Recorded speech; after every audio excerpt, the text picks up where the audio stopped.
Talentos que suman. En Talentos que Suman sí hablamos de muchísimos temas y siempre viene este tema que es un poco más de atención, sobre todo para ver la cuestión política, que nunca podemos darle vuelta. Creo que es importante. Quise invitar a un periodista de muchísimos años, a un analista, es colaborador, es columnista, es amigo de este espacio y le hemos pedido que se sume también a hacer estos análisis y esta visión que a veces, pues entre tanta noticia y entre tantas mañaneras y tantas tonterías que dice el gobierno, en ese afán de mantenernos desinformados, se pierde lo realmente importante. Así es que déjame darle la bienvenida a Gustavo Mendoza, porque él es el que nos va a empezar a ayudar también a sumar, a tener orden en lo que debemos poner atención. Y que nos hace falta, que nos hace mucha falta ponernos en orden. Y te damos la bienvenida, Gustavo, qué gusto. Gracias, Hola, Gustavo. Felipe, gracias, Angie, qué gusto saludarlos. Igualmente, muchas gracias.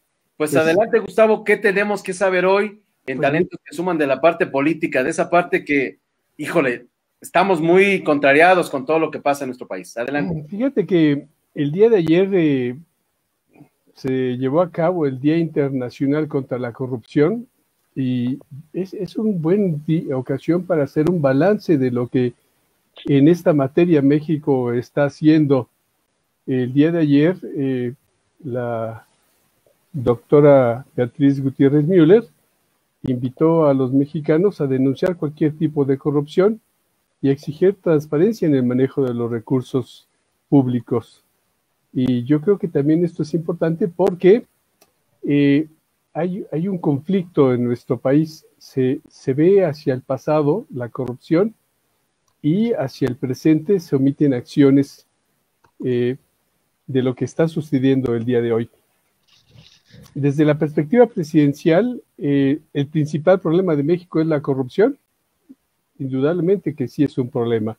Es un cáncer que nos afecta como nación. Él ha señalado que la estrategia de combate a la corrupción es una de las principales estrategias de su gobierno y también ha señalado reiteradamente que en su gobierno ya no existe la corrupción, ¿no? La 4T es inmune a la corrupción. Y por otra parte, también en ese mismo sentido, en reiteradas ocasiones se ha deslindado de la corrupción de su administración e incluso de su propia familia nuclear o extensa, ¿no? Pero vemos que la realidad no coincide y no ha coincidido en muchos aspectos con el que el presidente ve o quiere ver.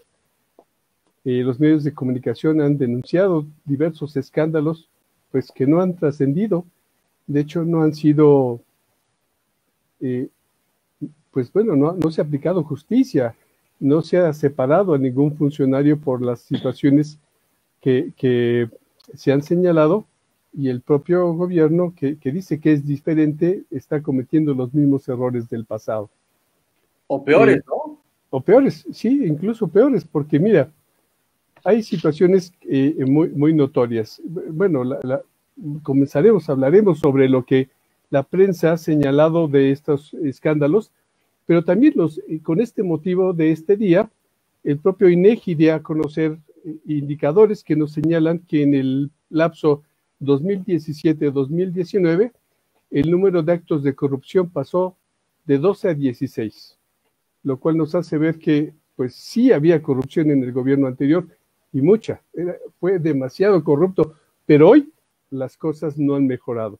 Y esto es algo muy delicado porque también en cuanto al costo promedio de acto de corrupción, pasó de 2,273 pesos de 2017 a 3,822, o sea, tuvo un incremento del 50%. Y esto es algo que no se ve o no se quiere ver, ¿no? Por otra parte, también en el indicador hay un indicador internacional que nos señala el proyecto de Justicia Mundial 2020, señala que México pasó del lugar número 101 entre 123 países al 104, cayó en el periodo 2020 3 lugares. Increíble. Pero también hay que señalar que hay otro indicador internacional con muchos más países que se involucran, que es el índice de transparencia internacional que se da a conocer también con motivo de este día, que señala que México pasó del lugar 138 al 130, o sea, ha mejorado las condiciones. Y esto nos provoca el repensar qué está sucediendo, porque, bueno, entre los que los medios de comunicación han señalado, pues bueno, se ha señalado casos de corrupción muy cercanos al presidente, como es el caso de su secretario particular, Alejandro Esquer, que, pues bueno, ha utilizado empresas fantasmas, su ex jefe de oficina, Alfonso Romo, que ahí tiene un conflicto de interés y corrupción también, señalado incluso por exsecretarios, y en fin, Jesús Ramírez Cuevas, también que creó empresas fantasmas para financiar el órgano propagandístico de Morena, y bueno, pues, qué decir de la secretaria de la Función Pública, también Irma Heréndira, y su esposo John Ackerman, a quienes se les atribuyen propiedades que con el salario que han devengado, pues no, aparentemente no se justifican. Y bueno, el caso del exsecretario de Comunicaciones y Transportes, Carlos Ursúa, pues que también está involucrado en el caso de Overder, el secretario de Trabajo, Luisa María Alcalde, también que 7 de sus familiares colaboran en la administración pública, el director de la CFE, Manuel Bartlett Díaz, y su hijo León Manuel, pues que también tiene un conflicto de interés. Él tiene propietario de muchas casas que también igualmente con su salario no se pueden justificar, y bueno, pues también el hecho de haber vendido a sobreprecio respiradores para el sector salud, pues fue parte de lo que se ha señalado, al igual que, por ejemplo, en el caso del director del IMSS, Zoé Robledo, que pues le dio contratos a su hermano dentro del propio IMSS. Y qué decir del superdelegado de Jalisco, Carlos Lomelí, pues que con un claro conflicto de interés abastecía de medicamentos al sector de salud, ¿no?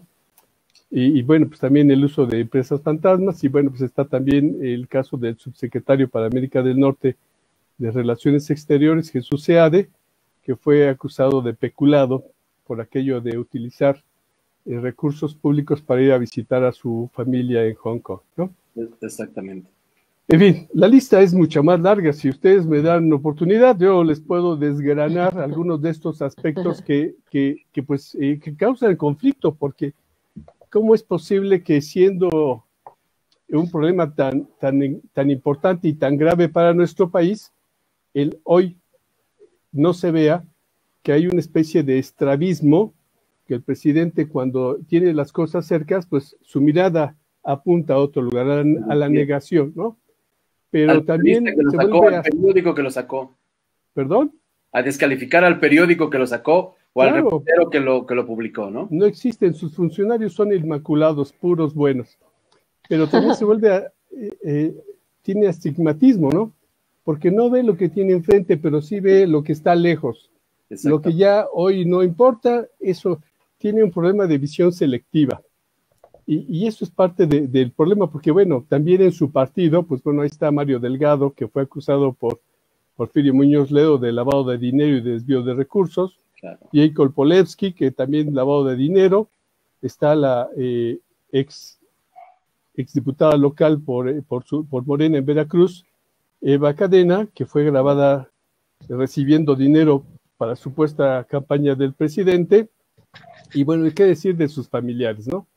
Pues está el caso de Pío, está el caso de algunos otros miembros, recientemente pues Felipa, el de su prima que recibió un contrato, 2 contratos por más de aproximadamente 365 millones, y también una cuñada que fue presidenta municipal de Macuspana, que dejó por ahí algún problemilla de más de 230 millones de pesos. Cualquier cosa, vaya. Cosa de nada. Exactamente, pero qué decir también que la corrupción no solo es de carácter económico. En el Día Internacional de la Corrupción encontramos que, bueno, pues hay que valorar también la calidad de los servidores públicos que tenemos. Y así tenemos que en Pemex tenemos un agrónomo, o sea, gente que no tiene competencia específica para la función a la que ha sido contratada. En la Secretaría de Economía tenemos a una licenciada en literatura inglesa. Bueno, y bueno, un diseñador gráfico como titular de la SEDATU, una maestra de pedagogía en la Secretaría de Bienestar, un arqueólogo en el INSABI, una maestra de historia en el INEGI, una periodista en la Secretaría de Seguridad y Protección Ciudadana, y bueno, pues lo que todos pueden evidenciar es que pues sí son leales al presidente, todos. Y puede ser muy honesto, puede ser muy, totalmente de acuerdo con eso. Con ganas, pero como decían, Gustavo, a ver si alguien que no es doctor y te quiere hacer una operación al corazón, puede ser todo lo honesto que quieran, puede ser todo lo buena gente que sea, a ver quién se aventa a operar un corazón sin saberlo, sin haberlo estudiado. Creo que esa es la parte que no logra entender este gobierno, que no se trata de además ser buena persona o ser honesto, ¿no? Claro, claro.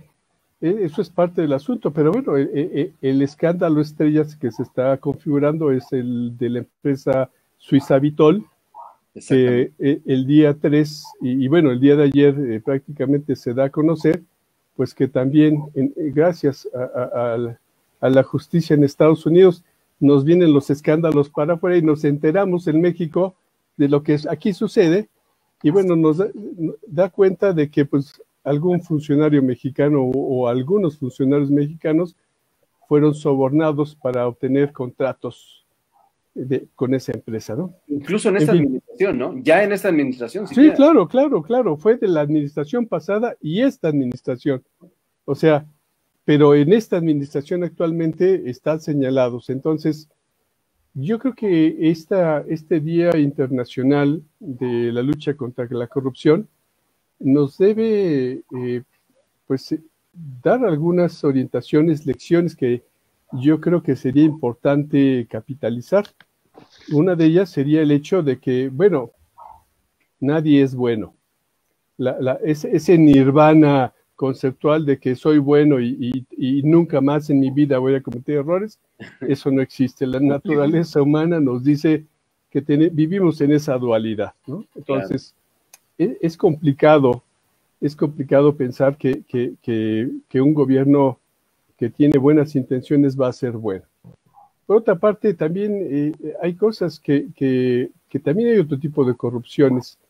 La voluntad del presidente puede ser muy buena, muy honesta, pero nos regimos por leyes y el respeto a las disposiciones legales es parte de esta ética que el gobierno debe llevar a cabo pues para cumplir sus funciones.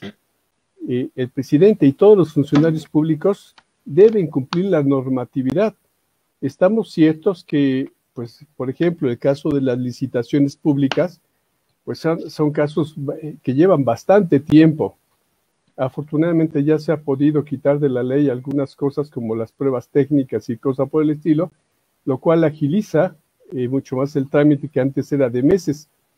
Pero lo que no se puede hacer es que si la ley establece un monto mínimo o un monto máximo para hacer asignaciones, invitar a 3, y un monto fijo para de ahí hacia arriba establecer licitaciones públicas, nacionales o internacionales, pues esta disposición no se cumpla y en lugar de ello se asignen a voluntad, sin criterios claros, contratos a empresas.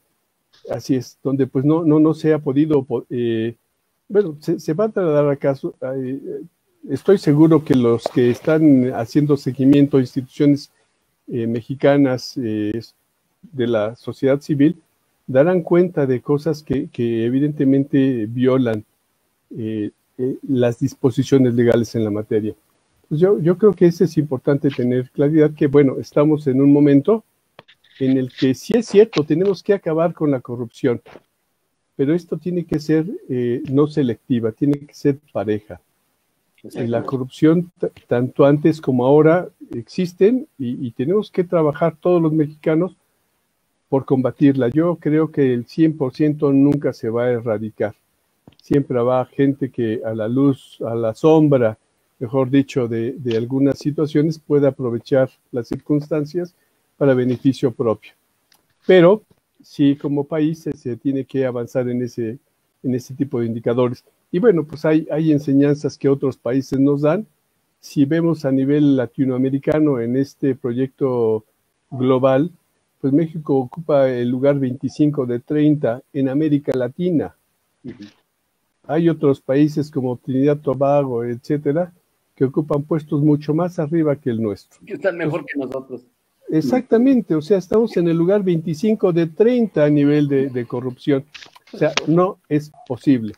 Entonces, yo creo que sí se tiene que hacer un esfuerzo y se tiene que trabajar, incluso en la educación, en la formación, en la profesionalización de algunos mecanismos. Yo creo, o cuando menos estoy convencido, que mientras que la Secretaría de la Función Pública esté en manos del gobierno, pues es juez y parte, ¿no? Juez y parte, claro. Ahí está Irma Heréndira exculpando a Pío, cuando si esta fuera una institución ciudadanizada, como es el INE, como son otras instituciones, estoy seguro que no sería tan fácil el poder decir, oye, pues aquí están las evidencias y este es el dictamen y con la pena, pero esto fue lo que sucedió.